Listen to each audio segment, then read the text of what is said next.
Good morning students. ಇವತ್ತು ವಿದ್ಯಾಶಕ್ತಿಯ ಗಣಿತ ವಿಭಾಗಕ್ಕೆ ತಮಗೆಲ್ಲರಿಗೂ ಸ್ವಾಗತ. ನಾನಿವತ್ತು 10ನೇ ತರಗತಿಯ ಸಮಾಂತರ ಶ್ರೇಣಿಯ n ನೇ ಪದ ಕಂಡುಹಿಡಿಯುವುದನ್ನ ಇವತ್ತು ನಾನು ನಿಮಗೆ ಎಕ್ಸ್ಪ್ಲೇನ್ ಮಾಡ್ತೇನೆ. ಈಗಾಗಲೇ ನಿಮಗೆ ಹಿಂದಿನ ಕ್ಲಾಸ್ ಒಳಗೆ ನಾನು ಸಮಾಂತರ ಶ್ರೇಣಿಯ ಎ ಅಂದ್ರೇನು, ಡಿ ಅಂದ್ರೇನು, ಅಂದ್ರೆ ಅದನ್ನ ಮೊದಲನೇ ಪದ ಹೆಂಗ್ ಕಂಡುಹಿಡಿಬೇಕು, ಡಿ ಅನ್ನ ಹೆಂಗ್ ಕಂಡುಹಿಡಿಬೇಕು, ಅಂದ್ರೆ ಸಾಮಾನ್ಯ ವ್ಯತ್ಯಾಸವನ್ನ ಹೆಂಗ್ ಕಂಡುಹಿಡಿಬೇಕು, ಅದ್ರ ಮೇಲಿನ ಎಕ್ಸಾಂಪಲ್ಸ್ ನಾನು ಒಂದಿಷ್ಟು ಹೇಳಿದೆ. ಬಟ್ ಇವತ್ತ ಸಮಾಂತರ ಶ್ರೇಣಿಯ n ನೇ ಪದ ಕಂಡು ಹಿಡಿಯುವ ಸೂತ್ರವನ್ನ ನಾನು ನಿಮಗೆ ಇವತ್ತ ಹೇಳ್ತೇನೆ. ಅದಕ್ಕಿಂತ ಮೊದಲ ನಮಗ ಸಮಾಂತರ ಶ್ರೇಣಿಯ ಆದರ್ಶ ರೂಪವನ್ನ ನಾನು ಲಾಸ್ಟ್ ಕ್ಲಾಸ್ ಒಳಗ ಹೇಳಿದ್ದೆ. ಯಾವ್ದು ನೋಡ್ರಿ, ಇದು A plus D, A plus D, A plus 2d, so on up to a plus n minus 1d. ಇದು ನಮಗ ಸಮಾಂತರ ಶ್ರೇಣಿಯ ಆದರ್ಶ ರೂಪ. ಅದೇ ರೀತಿ ಈಗ ಸಮಾಂತರ ಶ್ರೇಣಿಯ n ನೇ ಪದ ಕಂಡುಹಿಡಿಯುವ ಸೂತ್ರವನ್ನ ಅಥವಾ ಫಾರ್ಮುಲಾವನ್ನ ನಾನು ಬರೆಸ್ತೇನೆ. ಏನ್ ಹೇಳ್ರಿ, ಸಮಾಂತರ ಶ್ರೇಣಿಯ n ನೇ ಪದ ಕಂಡುಹಿಡಿಯುವ ಸೂತ್ರ an is equal to a plus n minus 1d. an is equal to a plus n minus 1d. ಈ ಸೂತ್ರವನ್ನ ನಾವು ಕರೆಕ್ಟ್ ಆಗಿ ನೆನಪಿಟ್ಕೋಬೇಕು. ಹೌದಾ, ಇದು ವೆರಿ ವೆರಿ ಇಂಪಾರ್ಟೆಂಟ್. ಹೌದಾ, ಸಮಾಂತರ ಶ್ರೇಣಿಯ ನೀವು n ನೇ ಪದ ಕಂಡು ಹಿಡಿಬೇಕಂದ್ರ ಮೇನ್ ಈ ಸೂತ್ರ ನಿಮಗ್ ಗೊತ್ತಿದ್ರ ಮುಂದ್ ಲೆಕ್ಕ ಮಾಡಕ್ ಬರ್ತೈತಿ, ಇಲ್ಲ ಅಂದ್ರ ಬರಂಗಿಲ್ಲ. ಅದಕ್ಕೆ ನಾವು ಈ ಸೂತ್ರವನ್ನ ಕರೆಕ್ಟ್ ಆಗಿ ನೆನ್ಪಿಟ್ಕೋಬೇಕು. an is equal to a plus n minus 1d. ಹೌದಾ, ಇದನ್ನ ನಿಮಗ್ ಒಂದೊಂದ್ಸಲ 10th ಅವ್ರಿಗೆ ಇದನ್ನ ಮಲ್ಟಿಪಲ್ ಚಾಯ್ಸ್ ಒಳಗೂ ಕೇಳ್ತಾರೆ. ಸಮಾಂತರ ಶ್ರೇಣಿ n ನೇ ಪದ ಕಂಡು ಹಿಡಿಯುವ ಸೂತ್ರ option A B C D ಅಂತ ಇರ್ತೈತಿ. ಅವಾಗ ಒಂದೊಂದ್ಸಲ ಇಲ್ಲಿ ಮೈನಸ್ ಕೊಟ್ಟು ಇಲ್ಲಿ ಪ್ಲಸ್ ಕೊಡ್ತಾರ, ಇಲ್ಲಿ ಎರಡು ಸೈಡ್ ಮೈನಸ್ ಕೊಡ್ತಾರ, ಅಥವಾ ಇಲ್ಲಿ ಡಿ ಕೊಟ್ಟಿರ್ತಾರ, ಇಲ್ಲಿ ಎ ಕೊಟ್ಟಿರ್ತಾರ. ನಮಗ್ ಕರೆಕ್ಟ್ ಆಗಿ ನಮಗ್ ಕನ್ಫ್ಯೂಸ್ ಆಗ್ಲಿ ಅಂತ ಅವ್ರು ಕೊಟ್ಟಿರ್ತಾರ. ನಾವು ಇದನ್ನ ಕರೆಕ್ಟ್ ಆಗಿ ನೆನ್ಪಿಟ್ಕೋಬೇಕು. ಅಂದ್ರ ಸಮಾಂತರ ಶ್ರೇಣಿಯ n ನೇ ಪದ ಕಂಡು ಹಿಡಿಯುವ ಸೂತ್ರ ಯಾವ್ದಂಗ ನಮಗ an is equal to a plus n minus 1d. ಹೌದಾ, ಈಗ ಈ ಸೂತ್ರವನ್ನು ಹಿಡ್ಕೊಂಡು ನಾವು ಈಗ ನೆಕ್ಸ್ಟ್ ಅಭ್ಯಾಸವನ್ನ ಅದರ ಮೇಲಿನ ಪ್ರಾಬ್ಲಮ್ಸ್ ಗಳನ್ನ ಹೆಂಗ್ ಸಾಲ್ವ್ ಮಾಡೋದು ಅನ್ನೋದನ್ನ ಇವಾಗ ನೋಡೋಣ ಅಂತ. ಕರೆಕ್ಟ್, ಸಮಾಂತರ ಶ್ರೇಣಿಯ n ನೇ ಪದ ಕಂಡು ಹಿಡಿಯುವ ಸೂತ್ರ an is equal to a plus n minus 1d. ಹೌದಾ, ಈಗ ನೋಡ್ರಿ ಅಭ್ಯಾಸ, ನೆಕ್ಸ್ಟ್ ಅಭ್ಯಾಸ ಯಾವ್ದಿದೆ ನೋಡ್ರಿ, ಅಭ್ಯಾಸ 1.2 ಅಂತ ಇದೆ. ಹೌದಾ, ಅಭ್ಯಾಸ 1.2, ಅಭ್ಯಾಸ 1.2. ಹೌದಾ, ಅದ್ರೊಳಗೆ ನೋಡ್ರಿ 1ನೇ ಮೇನ್ ಓದ್ತೇನೆ ನೋಡ್ರಿ, ನಿಮ್ ಕಡೆ ಬುಕ್ ಇದೆ ಅಂತ ಅನ್ಕೋತೀನಿ. ಕೆಳಗಿನ ಕೋಷ್ಟಕದಲ್ಲಿ ಬಿಟ್ಟಿರುವ ಜಾಗಗಳನ್ನು ತುಂಬಿಸಿ ಸಮಾಂತರ ಶ್ರೇಣಿಯ ಮೊದಲ ಪದ ಎ, ಸಾಮಾನ್ಯ ವ್ಯತ್ಯಾಸ ಡಿ, n ನೇ ಪದ an ಪದ ಆಗಿದೆ. ಹೌದಾ, ಈಗ ಅದು ಕೋಷ್ಟಕ ಒಳಗೆ ಕೊಟ್ಟಾರು. ಆ ಕೋಷ್ಟಕದೊಳಗ 1ನೇ ಪ್ರಾಬ್ಲಮ್ ಅನ್ನ ಹೆಂಗ್ ಸಾಲ್ವ್ ಮಾಡೋದು ಅನ್ನೋದ ತೋರಿಸ್ತೇನೆ. 1ನೇದ್ದು. ಹೌದಾ, ಅದ್ರೊಳಗೆ ನಾ ಏನ್ ಕೊಟ್ಟಾರ ಬರೀತೇನೆ, ಅದೇ ಕೋಷ್ಟಕವನ್ನ ಬರೆಯುವುದಿಲ್ಲ, ನೀವು ಬುಕ್ ಒಳಗ ನೋಡ್ತಾ ಹೋಗಿ. ಎ ಇಸ್ ಈಕ್ವಲ್ ಟು ಎಷ್ಟು ಕೊಟ್ಟಿದ್ದಾರೆ ನೋಡ್ರಿ, ಇವರು 7 ಅಂತ ಕೊಟ್ಟಿದ್ದಾರೆ. ಹೌದಾ, ಆಮೇಲೆ ಡಿ ಇಸ್ ಈಕ್ವಲ್ ಟು ಎಷ್ಟು ಕೊಟ್ಟಿದ್ದಾರೆ, 3 ಅಂತ ಕೊಟ್ಟಿದ್ದಾರೆ. Next n is equal to 8. ಹೌದಾ, so an is equal to ಗೊತ್ತಿಲ್ಲ ಅಂದ್ರೆ ನಾವ್ ಅದನ್ನ ಏನ್ ಮಾಡ್ಬೇಕೀಗ, ಕ್ವಶನ್ ಮಾರ್ಕ್, ನಮಗ ಅದನ್ನ ಕಂಡು ಹಿಡಿಬೇಕು. ನೀವು ಯಾವುದೇ ಪ್ರಾಬ್ಲಮ್ ಅನ್ನ ಸಾಲ್ವ್ ಮಾಡ್ಬೇಕಾದ್ರೆ ಫಸ್ಟ್ ಏನೇನ್ ಕೊಟ್ಟಿದಾರ ಬರದ್ರ ನಮಗ ಏನ್ ಕಂಡು ಹಿಡಿಬೇಕು ಅನ್ನೋದು ನಮಗ ಕಾನ್ಸೆಪ್ಟ್ ಅರ್ಥ ಆಕೈತಿ. ಹೌದಾ, ಈಗ ಎ ಕೊಟ್ಟಾರು, ಡಿ ಕೊಟ್ಟಿದಾರು, ಎನ್ ಕೊಟ್ಟಾರು ಅಂದ್ರೆ ನಾವ್ ಏನ್ ಕಂಡು ಹಿಡಿಬೇಕು, an ಕಂಡು ಹಿಡಿಬೇಕು. ಹೌದಾ, ಫಸ್ಟ್ ನಾವ್ ಏನ್ ಮಾಡ್ಬೇಕು, ಎಲ್ಲದಕ್ಕಿಂತ ಮುಂಚೆ an ಕಂಡು ಹಿಡಿಯುವ ಸೂತ್ರವನ್ನ ಬರಿಬೇಕು. an ಕಂಡು ಹಿಡಿಯುವ ಸೂತ್ರ ಯಾವ್ದಿದೆ ನೋಡ್ರಿ, an is equal to a plus n minus 1d ಅಂತ ಇದೆ. ಹೌದಾ, an is equal to a plus n minus 1d. ಈಗ ನೋಡ್ರಿ an ಅದನ್ನ ಕಂಡು ಹಿಡಿಯಕತ್ತೀವಿ, ಆಸ್ ಇಟ್ ಇಸ್ ಬರೀ an is equal to a ಅಂದ್ರೆ ಎಷ್ಟಿದೆ ನೋಡ್ರಿ 7, ಕರೆಕ್ಟ್, ಪ್ಲಸ್ n ಅಂದ್ರೆ ಎಷ್ಟಿದೆ ನೋಡ್ರಿ ಇಲ್ಲಿ 8 ಇದೆ ಹೌದಾ 8 ಮೈನಸ್ 1 ಡಿ ಅಂದ್ರೆ ಎಷ್ಟಿದೆ ಇಲ್ಲಿ 3 ಇದೆ ಹೌದಾ correct an is equal to 7 plus first ಈ ಬ್ರಾಕೆಟ್ ಅನ್ನ ಬಿಡಿಸ್ಕೋಬೇಕು ನಾವು 8 ಮೈನಸ್ 1 ಅಂದ್ರೆ ಎಷ್ಟಾಯ್ತು ನೋಡ್ರಿ 8ರಾಗಿ 1 ತೆಗೆದ್ರೆ ಎಷ್ಟಾಯ್ತು 7 ಇಲ್ಲಿ ಯಾವ ಚಿಹ್ನೆ ಇರ್ತೈತಿ ಇಲ್ಲಿ ಏನು ಇಲ್ಲ ಅಂದ್ರ ಗುಣಾಕಾರ ಚಿಹ್ನೆ ಇರ್ತೈತಿ 3 ಕರೆಕ್ಟ್ ಈಗ an is equal to 7 plus 7 ಮೂರಲೆ ಎಷ್ಟು correct 21 7 3 21 an is equal to 21 plus 7 ಎಷ್ಟಾಯ್ತು ನೋಡ್ರಿ 28 therefore an is equal to ನಮಗೆ ಎಷ್ಟಾಯ್ತು 28 ಆಯ್ತು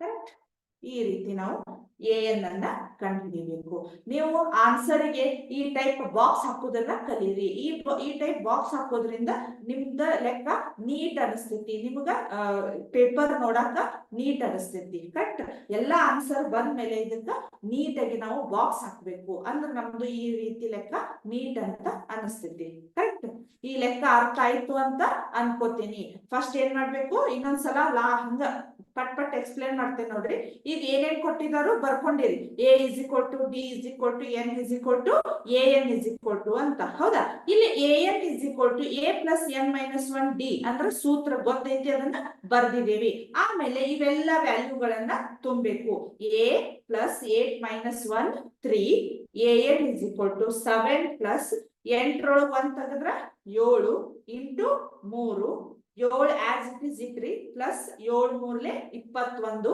21 ಪ್ಲಸ್ 7 ಎಷ್ಟಾಯ್ತು 28 ಆಯ್ತು so an is equal to ನಮಗೆ ಎಷ್ಟಾಯ್ತು 28 ಆಯ್ತು ಕರೆಕ್ಟ್ ನೆಕ್ಸ್ಟ್ ಪ್ರಾಬ್ಲಮ್ ಹೋಗೋಣ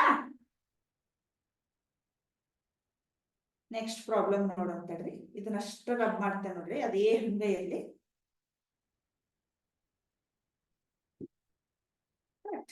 ಈಗ ನೆಕ್ಸ್ಟ್ ಎರಡನೇ ಪ್ರಾಬ್ಲಮ್ ಅನ್ನ ನೋಡೋಣ ಎರಡನೇ ಪ್ರಾಬ್ಲಮ್ ಏನಿದೆ ನೋಡ್ರಿ a is equal to -18 ಹೌದಾ a is equal to -18 d ಕೊಟ್ಟಿಲ್ಲ ಅದು ಗ್ಯಾಪ್ ಇದೆ ಹೌದಾ d ಕೊಟ್ಟಿಲ್ಲ ಆಮೇಲೆ n is equal to ಎಷ್ಟಿದೆ ನೋಡ್ರಿ 10 ಹೌದಾ a is equal to 10 an is equal to 0 ಅಂತ ಕೊಟ್ಟಿದ್ದಾರೆ ಹೌದಾ an is equal to 0 ಅಂತ ಕೊಟ್ಟಿದ್ದಾರೆ ನೋಡೋಣ ಸೇಮ್ ಪ್ರಾಬ್ಲಮ್ ಬಟ್ ಅಲ್ಲಿ an ಕೇಳಿದ್ರು ಇಲ್ಲಿ d ಕೇಳಿದ್ರು ಇವು 4 ಪ್ರಾಬ್ಲಮ್ಸ್ ಅನ್ನ ಸಾಲ್ವ್ ಮಾಡಿ ತೋರಿಸ್ತೇನೆ ಅಂದ್ರೆ ನಿಮಗೆ a ಕೊಟ್ಟಾಗ ಹೆಂಗ್ ಮಾಡ್ಬೇಕು d ಕೇಳಿದಾಗ ಹೆಂಗ್ ಮಾಡ್ಬೇಕು an ಅನ್ನೋದನ್ನ ನಾ ತಿಳಿಸ್ತೇನೆ ಅಂತ ಹೌದಾ ಈಗ ಮತ್ ನಾವ್ ಏನ್ ಮಾಡ್ಬೇಕು ಈಗ ಸೂತ್ರವನ್ನ ಬರಿಬೇಕು ಸೂತ್ರ ಏನಿದೆ ನೋಡ್ರಿ an is equal to a plus n minus 1 d ಹೌದಾ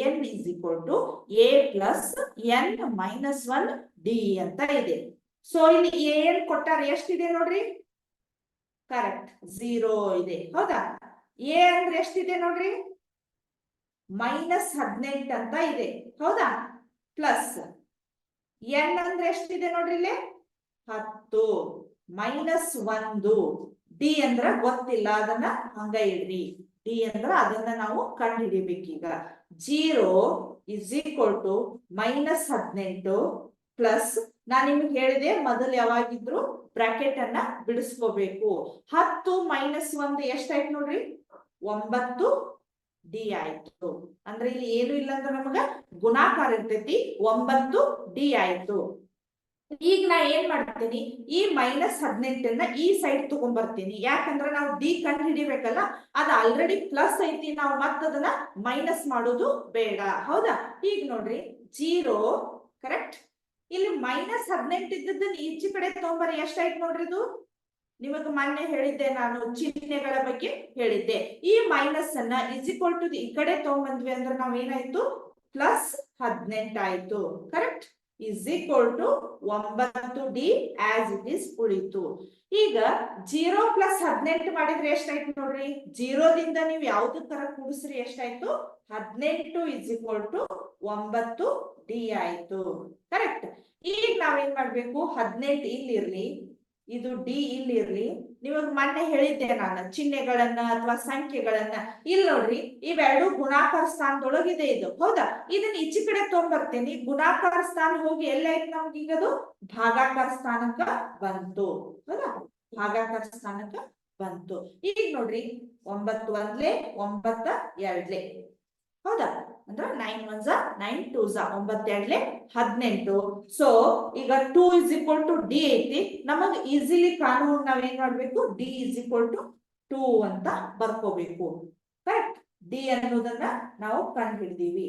ಈ ಡಿ ಕಂಡು ಹಿಡಿದ್ಮೇಲೆ ಇದಕ್ಕೆ ನಾವು ಬಾಕ್ಸ್ ಹಾಕ್ಬೇಕು ನೀಟಾಗಿ. ಇಲ್ಲಿಗೆ ಈ ಪ್ರಾಬ್ಲಮ್ ಸಾಲ್ವ್ ಆಯ್ತು. ಕರೆಕ್ಟ್? ಈಗ 1ನೇ ಪ್ರಾಬ್ಲಮ್ ಒಳಗ an ಕಂಡು ಹಿಡಿದ್ರಿ, 2ನೇ ಪ್ರಾಬ್ಲಮ್ ಒಳಗ ಡಿ ಕಂಡು ಹಿಡಿದ್ರಿ ಈಗ, ಹೌದಾ? ನೆಕ್ಸ್ಟ್ ನೋಡೋಣ. ಇನ್ನೊಂದ್ಸಲ ಎಕ್ಸ್ಪ್ಲೇನ್ ಮಾಡ್ಬೇಕಾ? ಸೇಮ್ ಹಿಂದಿನ ಪ್ರಾಬ್ಲಮ್ ಹೆಂಗಿದೆ ಹಂಗೆ ದತ್ತಾಂಶಗಳನ್ನ ಬರ್ಕೋಬೇಕು, ಆಮೇಲೆ ಸೂತ್ರವನ್ನ ಹಾಕಬೇಕು, ಆಮೇಲೆ ಕೊಟ್ಟ ವ್ಯಾಲ್ಯೂವನ್ನ ನೀಟಾಗಿ ಅದ್ರೊಳಗ ಹಾಕಬೇಕು.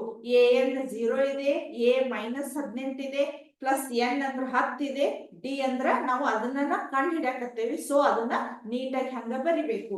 0 = -18 ಹಂಗೆ ಇದೆ. ಆಮೇಲೆ 10ರೊಳಗ 1 ಮೈನಸ್ ಮಾಡ್ರಿ, 9 ಡಿ ಆಯ್ತು. 0 ಇಲ್ಲಿ ನೋಡ್ರಿ 9 ಡಿ ಇಲ್ಲೇ ಇರ್ಲಿ. ಅಂದ್ರ ಸಂಖ್ಯೆಗಳನ್ನ ಒಂದ್ ಕಡೆ ಮಾಡ್ಬೇಕು, ಚರಾಕ್ಷರಗಳು ಇದ್ದಿದ್ದನ್ನ ಒಂದ್ ಕಡೆ ಮಾಡ್ಕೊಳ್ಳೋಣ. ಅಂದ್ರ ನಮಗ ಕೂಡ್ಸಾಕ ಅಥವಾ ಕಳ್ಯಾಕ ಈಸಿ ಆಗುತ್ತ, ಹೌದಾ? -18 ಈ ಸೈಡ್ ತೊಂಬರಿ, +18 ಆಯ್ತು, = 9 ಡಿ ಆಯ್ತು. ಈಗ 0 + 18 ಮಾಡ್ರಿ, 18 ಬಂತ ಆನ್ಸರ್, ಹೌದಾ?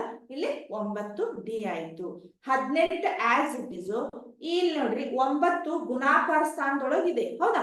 ಈ 9 ಈಚೆ ಕಡೆ ತಗೊಂಡ್ಬಂದ್ವಿ ಅಂದ್ರ ಈಚೆ ಕಡೆ ತಗೊಂಡ್ಬಂದ್ವಿ ಅಂದ್ರ ಗುಣಾಕಾರ ಇದ್ದಿದ್ ಹೋಗಿ ಏನಾಯ್ತು, ಭಾಗಾಕಾರ ಆಯ್ತು. ಅವಾಗ ಇವು ಕಡ್ತಾ ಹೋಗ್ತಾವೇನು ನೋಡ್ಬೇಕು, ಹೋಗ್ತಾವ.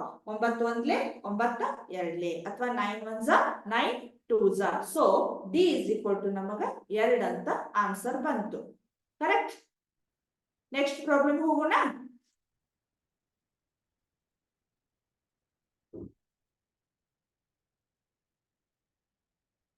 ನೆಕ್ಸ್ಟ್ ಪ್ರಾಬ್ಲಮ್ ಏನಿದೆ ನೋಡೋಣ. ಇದನ್ನಷ್ಟ ದತ್ತಾಂಶಗಳನ್ನಷ್ಟ ರಬ್ ಮಾಡ್ತೀನಿ, ಉಳಿದಿದ್ದೆಲ್ಲ ಹಂಗೆ ಇರಲಿ. an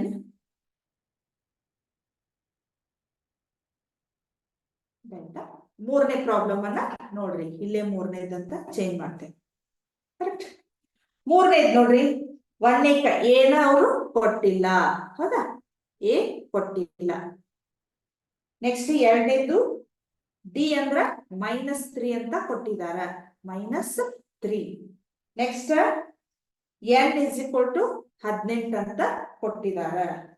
an = -5 ಅಂತ ಕೊಟ್ಟಾರ. 3 ಇದು ಗ್ಯಾಪ್ ಐತಿ, ಹೌದಾ? ಡಿ ಕೊಟ್ಟರು. ಈಗ ನಮಗೆ ಏನ್ ಮಾಡ್ಬೇಕು, ನಾವು ಎ ಅನ್ನ ಕಂಡು ಹಿಡಿಬೇಕು. ಕರೆಕ್ಟ್? ಇನ್ನೊಂದ್ಸಲ ನೋಡ್ರಿ, ದತ್ತಾಂಶಗಳೆಲ್ಲ ಕರೆಕ್ಟ್ ಅದಾವಿಲ್ಲ. ಡಿ -3, n 18, an -5 ಇದೆ, ಹೌದಾ? ಇಲ್ಲಿ ನೋಡ್ರಿ an ಅಂದ್ರೆ ಎಷ್ಟು ಕೊಟ್ಟಿದ್ದಾರೆ ನೋಡ್ರಿ, -5 = a ಕೊಟ್ಟಿಲ್ಲ, ಅದನ್ನ ಆಸ್ ಇಟ್ ಇಸ್ ಅನ್ನ ಬರಿಬೇಕು. a + 18, ಹೌದಾ? n = ಎಷ್ಟಿದೆ, 18 -1. ಆಮೇಲೆ ಡಿ ಅಂದ್ರೆ ನಮ್ಗೆ ಎಷ್ಟಿದೆ, ಮೈನಸ್ ಇದೆ. ಕರೆಕ್ಟ್? ಇಲ್ಲಿ ನೋಡ್ರಿ -5 = a ಪ್ಲಸ್, ಇಲ್ಲಿ ನೋಡ್ರಿ 18ರೊಳಗೆ ಒಂದನ್ನ ಮೈನಸ್ ಮಾಡ್ರಿ, 17. ಕರೆಕ್ಟ್?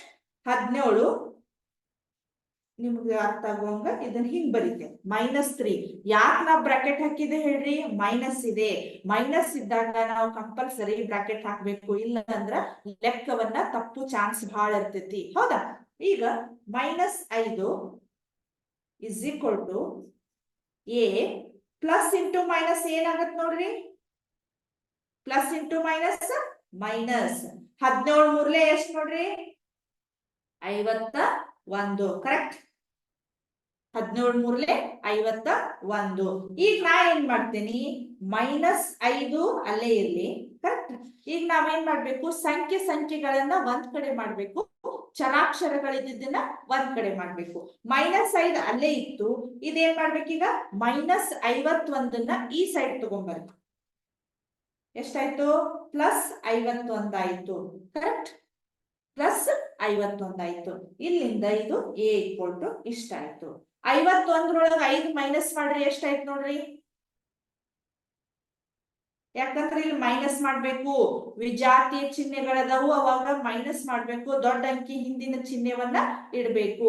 51ರೊಳಗೆ 5 ತೆಗೆದ್ರೆ ನಮ್ಗೆ ಎಷ್ಟಾಯ್ತು? 46 ಆಯ್ತು. ಕರೆಕ್ಟ್, 46 ಆಯ್ತು. ದೊಡ್ಡ ಅಂಕಿ ಹಿಂದಿನ ಚಿಹ್ನೆ ಪ್ಲಸ್ ಇದೆ, is equal to A. Therefore A is equal to ನಮ್ಗೆ ಎಷ್ಟಾಯ್ತು? 46 ಆಯ್ತು. ಕರೆಕ್ಟ್. ಪ್ಲಸ್ ಅನ್ನ ನಾವು ಬರೆಯೋ ಅವಶ್ಯಕತೆ ಇಲ್ಲ, ನಾವು ಬರೆದ್ರು ಇರ್ತೈತಿ, ಬರೀದಿದ್ರು ಇರ್ತೈತಿ, ಬಟ್ ಮೈನಸ್ ಮಾತ್ರ ನಾವು ಕಂಪಲ್ಸರಿ ಬರೀಲೇಬೇಕು. ಎ ಇಸ್ ಈಕ್ವಲ್ ಟು 46 ಬಂತ್ ನಮಗ. ಕರೆಕ್ಟ್, ಅರ್ಥ ಆಯ್ತು? ನೆಕ್ಸ್ಟ್ ಲೆಕ್ಕವನ್ನು ನೋಡೋಣ.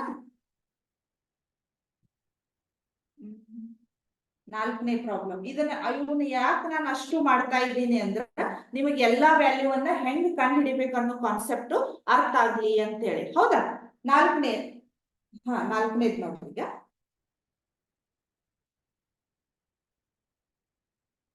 4ನೇದು -18.9. ಕರೆಕ್ಟ್, -18.9. ಇದು 2.5 ಇದೆ. ಆಮೇಲೆ n ಗೊತ್ತಿಲ್ಲ ನಮಗ, ಅಂದ್ರೆ ಅದನ್ನ ಕಂಡು ಹಿಡಿಬೇಕೀಗ. n ಗೊತ್ತಿಲ್ಲ, ಹೌದಾ? ಅದನ್ನ ಗ್ಯಾಪ್ ಕೊಡೋಣ, ಅದನ್ನ ಕಂಡು ಹಿಡಿಬೇಕು. So an is equal to ಎಷ್ಟು ಬಂತು? 3.6 ಅಂತ ಬಂದಿದೆ. 3.6 ಅಂತ ಬಂದಿದೆ. ಕರೆಕ್ಟ್. ಈಗ ಏನೇನ್ ವ್ಯಾಲ್ಯೂ ಕೊಟ್ಟಿದಾರ ಬರ್ಬಿಡೋಣ. an ಅಂದ್ರೆ ಎಷ್ಟಿದೆ ನೋಡ್ರಿ? 3.6 ಅಂತ ಇದೆ, ಹೌದಾ? ಇಸ್ ಈಕ್ವಲ್ ಟು -18.9 ಅಂತ ಇದೆ, ಹೌದಾ? 18.9 ಪ್ಲಸ್ n ಅಂದ್ರೆ ಗೊತ್ತಿಲ್ಲ. ಆಮೇಲೆ ಇಲ್ಲೇನಿದೆ ನೋಡ್ರಿ? 2.5 ಅಂತ ಇದೆ, ಹೌದಾ? 2.5 ಅಂತ ಇದೆ. ಈಗ ನೋಡ್ರಿ, 3.6 is equal to -18.9. ಸ್ವಲ್ಪ ಇವು ಪಾಯಿಂಟ್ ಬಂದಾಗ ಕೇರ್ಫುಲ್ ಆಗಿರ್ಬೇಕು, ನಿಮಗ ಸ್ವಲ್ಪ ಕನ್ಫ್ಯೂಸ್ ಆದಂಗ ಆಗ್ತಿರ್ತೈತಿ. ಪ್ಲಸ್ ಈಗ ನಾ ಏನ್ ಮಾಡ್ಬೇಕು? ಈ 2.5 ನ ಇವೆರಡು ಸಂಖ್ಯೆಗಳಿಗೆ ಗುಣಾಕಾರ ಮಾಡ್ಬೇಕು. ಯಾಕ? n ಕಂಡು ಹಿಡಿಯುವಾಗಿಂದದು ಪ್ರೊಸೆಸ್, ಹೌದಾ? ಇಲ್ಲಿ ನೋಡ್ರಿ, 2.5 ಮೊದಲ ಚಿಹ್ನೆಗಳನ್ನ ಗುಣಾಕಾರ ಮಾಡ್ಬೇಕು. Plus into plus plus 2.5 into n, ಹೌದಾ? ಮೈನಸ್ ಇಂಟು ಪ್ಲಸ್ ಏನಾಯ್ತು? ಮೈನಸ್ ಆಯ್ತು. 2.5 ಇಂಟು 1 2.5 ಅಂದ್ರೆ 1ರಿಂದ ನೀವು ಯಾವ್ದಕ್ಕಾದ್ರೂ ಗುಣಿಸ್ರಿ ಏನಾಗ್ತೈತೆ? ಅದು 1. ಅದ ಎಷ್ಟು ಸಂಖ್ಯೆ ಇರ್ತೈತಲ್ಲ ಅಷ್ಟೇ ಇರುತ್ತೆ, ಹೌದಾ? ಈಗ ನೋಡ್ರಿ, 3.6 ಆಸ್ ಇಟ್ ಈಸ್. ಈಗ ನಾ ಏನ್ ಮಾಡ್ತೀನಿ? ಇದನ್ನ ಕೂಡಿಸ್ತೀನಿ, ಯಾಕಂದ್ರೆ ಅವು ಸೇಮ್ ಸಂಖ್ಯೆಗಳಿದ್ದಾವ, ಚರಾಕ್ಷರಗಳಿಲ್ಲ. ಇದನ್ನ ನಮಗ ಕೂಡ್ಸಾಕ್ ಬರೋದಿಲ್ಲ, ಯಾಕಂದ್ರೆ ಇದ್ರೊಳಗ n ಇದೆ. ಕರೆಕ್ಟ್. ಈಗ ನೋಡ್ರಿ, ಇಲ್ಲಿ ಮೈನಸ್ ಇದೆ, ಇಲ್ಲಿ ಮೈನಸ್ ಇದೆ. ನಾವ್ ಏನ್ ಮಾಡ್ಬೇಕೀಗ? ಪ್ಲಸ್ ಮಾಡ್ಬೇಕು. ನಿಮಗೆ ಇಲ್ಲೇ ನಾ ಪ್ಲಸ್ ಮಾಡ್ಬೋದು, ನಿಮಗೆ ಸ್ವಲ್ಪ ಕನ್ಫ್ಯೂಸ್ ಆಗ್ತೈತಿ, ಅದಕ್ಕೆ ನಾನು ಈಚೆ ಕಡೆ ಸೈಡ್ ಮಾಡ್ತೇನೆ ನೋಡ್ರಿ. -18.9 ಇದೆ. ಕರೆಕ್ಟ್. ಇಲ್ಲಿ -2.5 ಅಂತ ಇದೆ. ನಾ ಬರೆಯುವುದನ್ನ ನೋಡ್ರಿ, 2 ಇಲ್ಲಿ ಬರೀಬಾರ್ದು, ಬಿಡಿ ಸ್ಥಾನದ ಕೆಳಗ ಬಿಡಿ ಸ್ಥಾನವನ್ನ ಬರಿಬೇಕು. ಕರೆಕ್ಟ್, ಹೌದಾ? ಈಗ ನೋಡ್ರಿ, 9 5 ಎಷ್ಟಾಯ್ತು? 14 ಆಯ್ತು, ಹೌದಾ? 8 2 10, ಇದು ಒಂದು 11. ಇಲ್ಲಿ ಕೈಲಾ ಬಂತು, 1 1 2 ಆಯ್ತು. ಈ ಪಾಯಿಂಟ್ ಇಲ್ಲೇ ಬಂತು, 21.4 ಬಂತು. ಕರೆಕ್ಟ್. ಅದು ಎಂತದು? -21.4. ಯಾಕಂದ್ರ ಸಜಾತಿ ಚಿಹ್ನೆಗಳದವು, ಕೂಡಿಸ್ಬೇಕು, ಕೂಡಿಸಿ ನಾವು ಅದೇ ಚಿಹ್ನೆಯನ್ನ ಇಡಬೇಕು. ಪ್ಲಸ್ 2.5 n ಅಂತ ಇದೆ, ಹೌದಾ? 2.5 n ಅಂತ ಇದೆ. ಸ್ವಲ್ಪ ಇದನ್ನ ರಬ್ ಮಾಡ್ಬೋದು ನಾನು. ಈಗ ಏನ್ ಮಾಡ್ಬೇಕು? 3.6 ಕರೆಕ್ಟ್. ಇಲ್ಲಿ ನೋಡ್ರಿ -21.4ನ್ನ ಈ ಸೈಡ್ ಬಂದ್ಬಿಡೋಣ, ಯಾಕಂದ್ರೆ ಇಲ್ಲಿ ಈ ಚರಾಕ್ಷರ ಇದ್ದಿದ್ದ ಬೇರೆ ಇದೆ, ಇದನ್ನ ಈ ಕಡೆ ಬರೆಯೋಣ. 3.6 ಇದು ಮೈನಸ್ ಇದ್ದದ್ದು ಏನಾಯ್ತು ಪ್ಲಸ್ 21.4 ಆಯ್ತು, ಇಸ್ ಈಕ್ವಲ್ ಟು 2.5 n ಅಲ್ಲೇ ಉಳಿತು. ಕರೆಕ್ಟ್, 2.5.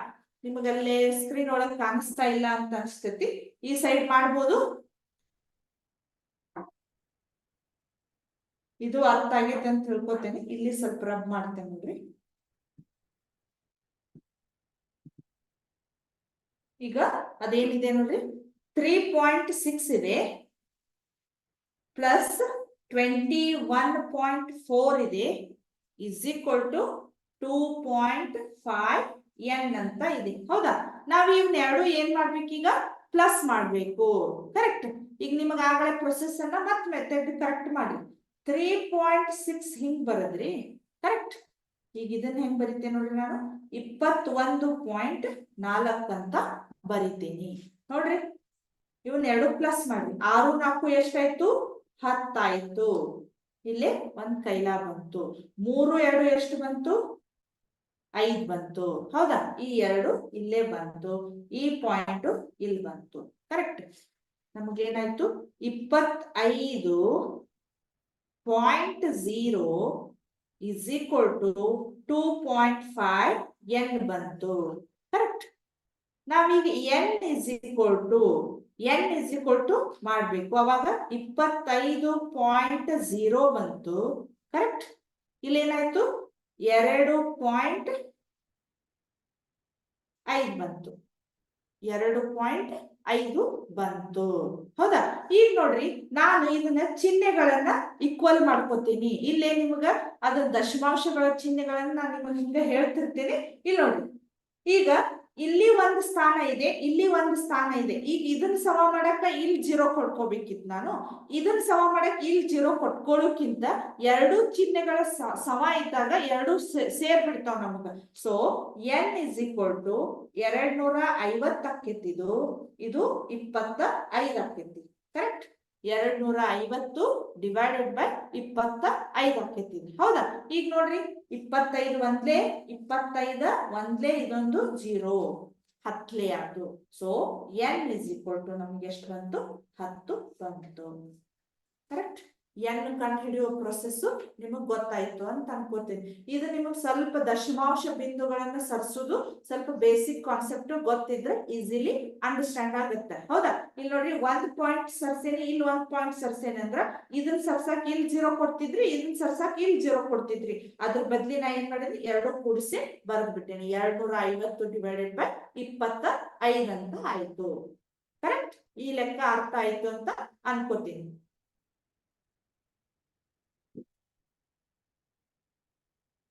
ನೆಕ್ಸ್ಟ್ ಪ್ರಾಬ್ಲಮ್ ಹೋಗೋಣ.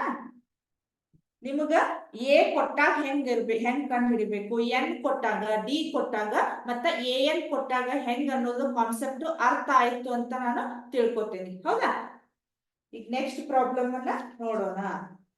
ಎರಡನೇ ಮೇನ್ ಏನಿದೆ ನೋಡ್ರಿ, ಎರಡನೇ ಮೇನ್, ಈ ಕೆಳಗಿನವುಗಳಿಗೆ ಸರಿಯಾದ ಆಯ್ಕೆಯನ್ನು ಆರಿಸಿ ಸಮರ್ಥಿಸಿ. ಕೆಳಗಿನವುಗಳಿಗೆ ಸರಿಯಾದ ಆಯ್ಕೆಯನ್ನು ಆರಿಸಿ ಸಮರ್ಥಿಸಿ. ಅದರೊಳಗ ಒಂದೇ ಪ್ರಾಬ್ಲಮ್ ಏನಿದೆ ನೋಡೋಣ. ಹೌದಾ, ಏನಿದೆ ನೋಡ್ರಿ, 10 7 4 ಈ ಸಮಾಂತರ ಶ್ರೇಣಿಯ 30ನೇ ಪದ ಕಂಡು ಹಿಡಿಯಿರಿ ಅಂತ. 30ನೇ ಪದ ನಾವೇನ್ ಮಾಡ್ಬೇಕೀಗ ಕಂಡು ಹಿಡಿದ್ರ ನಮಗದ ಆಪ್ಷನ್ ಯಾವ್ದಂತ ಅರ್ಥ ಆಕೈತಿ. ಹಂಗ ನೋಡಿದ್ರ ನಮಗದನ್ನ ಯಾವ ಆಪ್ಷನ್ ಅಂತ ಆಯ್ಕೆ ಮಾಡೋದು ಕಷ್ಟ ಆಕೈತಿ. ಕರೆಕ್ಟ್. ನಾವೀಗ ಅದನ್ನ ಸೇಮ್ ನಾವ್ ಒಂದೇ ಪ್ರಾಬ್ಲಮ್ ಅನ್ನು ಮಾಡಿದ್ನೆಲ್ಲ ಎ ಡಿ ಕಂಡು ಹಿಡ್ಕೊಂಡು ಎನ್ ಸೂತ್ರ ಹಾಕಿದಾಗ ಆ ಆನ್ಸರ್ ಎಲ್ಲಿದೆ ಅಂತ ನಮ್ಗ ಗೊತ್ತಾಕೈತಿ. ಕರೆಕ್ಟ್. ಹಂಗ ಗೊತ್ತಾಗಂಗಿಲ್ಲ ಅದು. ಹೌದಾ, ಈಗ ನೋಡ್ರಿ ನಾ ಫಸ್ಟ್ ಏನ್ ಮಾಡ್ತೀನಿ, ಏನೇನಿದು 30ನೇ ಪದ ಅಂತ ಹೇಳಿದಾರೆ ಇವರು. ನಾ ಏನ್ ಮಾಡ್ತೇನೆ ನೋಡ್ರಿ, ಫಸ್ಟ್ ಇಲ್ಲಿ ಏನೇನು ದತ್ತಾಂಶಗಳನ್ನ ಕೊಟ್ಟಿದಾರೋ ಬರ್ಕೋಬೇಕು. ಈಗ ಫಸ್ಟ್ ಏನ್ ಕೊಟ್ಟಾರ ನೋಡ್ರಿ, ಎ ಕೊಟ್ಟಾರ ನೋಡ್ರಿ. ಎ ಅಂದ್ರೆ ಏನ್ ಹೇಳ್ರಿ, ಮೊದಲನೇ ಪದ, ಫಸ್ಟ್ ಟರ್ಮ್. ಎ ಅಂದ್ರೆ ಯಾವ್ದು ಹೇಳ್ರಿ, A is equal to 10. Correct. Next D is equal to, ನಿಮಗೆ ಡಿ ಇಸ್ ಈಕ್ವಲ್ ಟು ಸೂತ್ರವನ್ನ ಬರ್ಸಿದೆ ನಾನು, A2 ಮೈನಸ್ A1. ಹೌದಾ?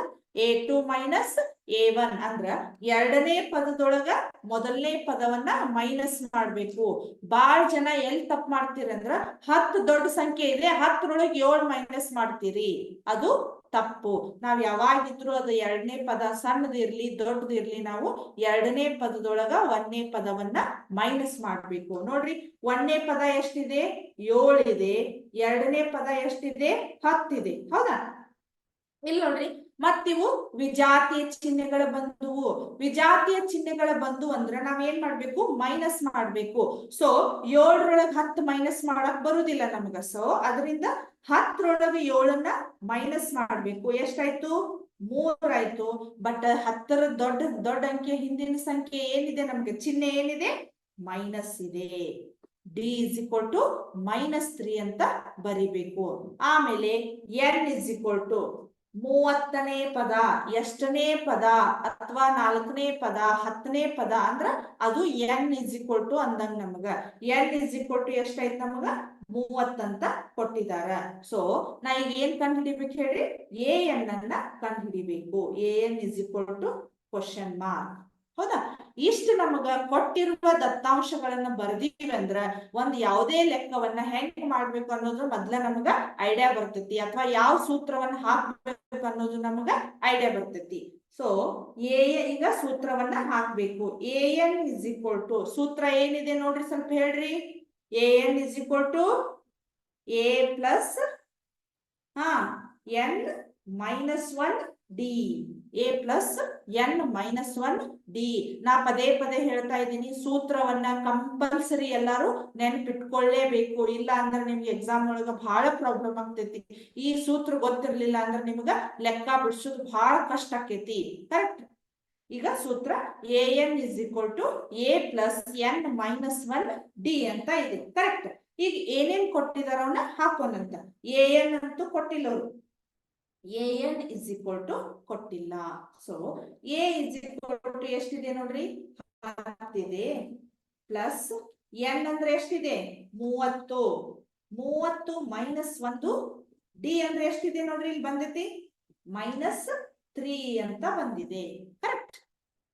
an is equal to 10 plus 30ರಾಗ 1 ಮೈನಸ್ ಮಾಡ್ರಿ, ಎಷ್ಟಾಯ್ತು ನೋಡ್ರಿ? 29. ಇದು ಬ್ರಾಕೆಟ್ -3, ಯಾಕಂದ್ರ ಮೈನಸ್ ಇದ್ದಿದ್ದಕ್ಕೆ ನಾವೇನ್ ಮಾಡ್ಬೇಕು? ಈಗ ಬ್ರಾಕೆಟ್ ಹಾಕ್ಬೇಕು. So an is equal to 10 plus, ಇಲ್ಲಿ ನೋಡ್ರಿ ಫಸ್ಟ್ ಚಿಹ್ನೆಗಳನ್ನ ಗುಣಾಕಾರ ಮಾಡಿಟ್ಕೋಬೇಕು. ಪ್ಲಸ್ ಇಂಟು ಮೈನಸ್ ಏನಾಯ್ತು? ಮೈನಸ್ ಆಯ್ತು. ಈ 29 ಇದೊಂದು ಇಂಟು 3ನ್ನ ಗುಣಾಕಾರ ಮಾಡಿ ನೋಡೋಣ. 3 9 27. ಹೌದಾ? ಇಲ್ಲಿ 2 ಕೈಲಾ ಬಂತು. ಕರೆಕ್ಟ್? ಇಲ್ಲಿ 3 2 6 2 8. ಹೌದಾ? 10 ಮೈನಸ್ 87 ಬಂತು. So an is equal to, ಇಲ್ಲ ನೋಡ್ರಿ, 10ರೊಳಗೆ 87 ಮೈನಸ್ ಮಾಡಕ್ ಬರ್ತೈತೆ ನಮಗ? ಇಲ್ಲ. ಯಾಕೆ ಮೈನಸ್ ಮಾಡ್ಬೇಕು ಹೇಳ್ರಿ ನೀವು? ಇಲ್ಲಿ ಏನಾಗಿದೆ? ವಿಜಾತಿಯ ಚಿಹ್ನೆಗಳಿದಾವು. Plus into minus. ಇಲ್ಲಿ ಪ್ಲಸ್ ಮತ್ತು ಮೈನಸ್ ವಿಜಾತಿಯ ಚಿಹ್ನೆಗಳಿದ್ರೆ ನಾವೇನ್ ಮಾಡ್ಬೇಕು? ಮೈನಸ್ ಮಾಡ್ಬೇಕು. ಸೊ 87ರೊಳಗೆ 10 ತೆಗಿದ್ರೆ ಎಷ್ಟಾಯ್ತು? 77 ಬಂತು. ಬಟ್ ದೊಡ್ಡ ಅಂಕಿ ಹಿಂದಿನ ಚಿಹ್ನೆ ನಮ್ಗೆ ಏನಿದೆ? ಮೈನಸ್ ಇದೆ. ಕರೆಕ್ಟ್? -77 ಬಂತು. an ಇಸ್ ಈಕ್ವಲ್ ಟು -77 ಬಂತು. ನೋಡ್ರಿ ಸ್ವಲ್ಪ ಆಪ್ಷನ್ ಏನಿದಾವ ಅಂತ ಹೇಳಿ. ಆಪ್ಷನ್ ಎ ಏನಿದೆ? 97 ಇದೆ. ಆಪ್ಷನ್ ಬಿ ಏನಿದೆ? 77 ಇದೆ. ಆಪ್ಷನ್ ಸಿ -77 ಇದೆ. ಆಪ್ಷನ್ ಡಿ -87 ಅಂತ ಇದೆ. ನೋಡ್ರಿ, ನಾನು ನಿಮ್ಗೆ ಚಿಹ್ನೆಗಳ ಕಲ್ಪನೆ ಎಷ್ಟು ಕೇರ್ಫುಲ್ ಆಗಿರ್ರಿ ಅಂತ ಹೇಳ್ತಿರ್ತೀನಿ. ಇಲ್ಲಿ ನೋಡ್ರಿ, ಆನ್ಸರ್ ನಿಮ್ದು 77 ಬಂದಿದೆ. ಬಟ್ ಆನ್ಸರ್ ಅಲ್ಲಿ ನೋಡ್ರಿ, ಆಪ್ಷನ್ ಒಂದು +77 ಇದೆ, ಒಂದು -77 ಇದೆ. ನೀವು ಇನ್ ಕೇಸ್ 77 ಅಂತ ಹೇಳಿ +77 ಹಾಕಿದ್ರ ನಿಮ್ದು ಆನ್ಸರ್ ರಾಂಗ್ ಆಗತ್ತೆ. ಸೊ ಇದರ ಆನ್ಸರ್ ಏನ್ ಹೇಳ್ರಿ? -77 ಅಂದ್ರ option C is right answer. Option C right answer. Correct? ಅಂದ್ರ ನಮ್ಗೆ ಇಷ್ಟೆಲ್ಲಾ ಲೆಕ್ಕ ಮಾಡಿದಾಗ ನಮಗಿದು ಆನ್ಸರ್ ಏನ್ ಅನ್ನೋದು ಗೊತ್ತಾಕೈತಿ. ಕರೆಕ್ಟ್? ಇನ್ನೊಂದೆರಡು ಎಕ್ಸಾಂಪಲ್ಸ್ ಅನ್ನ ನಾನು ಇಲ್ಲಿ ವಿಡಿಯೋ ತೋರಿಸ್ತೇನೆ ನೋಡ್ರಿ, ಸಿಮ್ಯುಲೇಷನ್ ಇದ್ದ. 1 ಸೆಕೆಂಡ್. ಇಲ್ಲಿದ್ದಿದ್ದಡ್ರಿ ಹಾ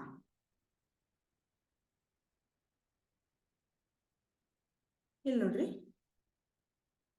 ಕರೆಕ್ಟ್ ಕಾಣಿಸ್ತಾ ಇದೆ ಅಂತ ಅನ್ಕೋತೇನೆ ನಾನು. ಇಲ್ಲಿ ನೋಡ್ರಿ ಸಮಾಂತರ ಶ್ರೇಣಿ 51, 42, 33, 24 ಅಂತ ಕೊಟ್ಟಿದ್ದಾರೆ ಅವರು. ಹೌದಾ? ಇಲ್ಲಿ ನೋಡ್ರಿ ಒಂದ್ ತೋರಿಸ್ತೇನೆ ನಿಮ್ಗ. ಫಿಫ್ತ್ ಟರ್ಮ್ ಅನ್ನ ಕಂಡು ಹಿಡಿಬೇಕು. ಹೌದಾ? ಇಲ್ಲಿ ಎ ಕೊಟ್ಟಾರ, ಡಿ ಕಂಡು ಹಿಡಿಬೇಕು. ನಾವು ನೋಡೋಣ ಸೊಲ್ಯೂಷನ್ ಅಂತ ಹೇಳಿ. ಇಲ್ಲಿ ನೋಡ್ರಿ ಆನ್ಸರ್ ತಾನ ಬಂದ್ಬಿಡ್ತೈತಿ ನಮ್ಗೆ. ಕರೆಕ್ಟ್? ಇಲ್ಲಿ ನೋಡ್ರಿ 51, 5ನೇದ್ದು ಎ ಎನ್ ಅಂದ್ರ 5. ಇಲ್ಲಿ 51ರೊಳಗ 42 ಮೈನಸ್ ಮಾಡಿದ್ರೆ ಡಿ -9 ಬಂತು. ಇದು 15 ಬಂತು ಆನ್ಸರ್. ಕರೆಕ್ಟ್? ಮತ್ ಹಂಗೆ 6ನೇದ್ದು 7ನೇದ್ದು ಇಲ್ಲೇ ತಾನೇ ಚೇಂಜ್ ಆಗ್ತೈತಿ. ಈ ರೀತಿ ನಾವು ಸಮಾಂತರ ಶ್ರೇಣಿಯ ಎನ್ ಪದ ಕಂಡುಹಿಡಿಯುವ ಸೂತ್ರದಿಂದ ಈ ರೀತಿ ಪ್ರಾಬ್ಲಮ್ಸ್ ಮಾಡ್ಬೋದು. ಇನ್ನು ಈ ಅಭ್ಯಾಸದೊಳಗ ಸಾಕಷ್ಟು ಲೆಕ್ಕ ಅದಾವ. ಅದನ್ನ ನೆಕ್ಸ್ಟ್ ಕ್ಲಾಸ್ ಒಳಗ ಕಂಟಿನ್ಯೂ ಮಾಡೋಣಂತ. ಇಲ್ಲಿಗೆ ಈ ಕ್ಲಾಸ್ ಅನ್ನ ನಾನು ಮುಗಿಸ್ತಾ ಇದ್ದೀನಿ. Thank you.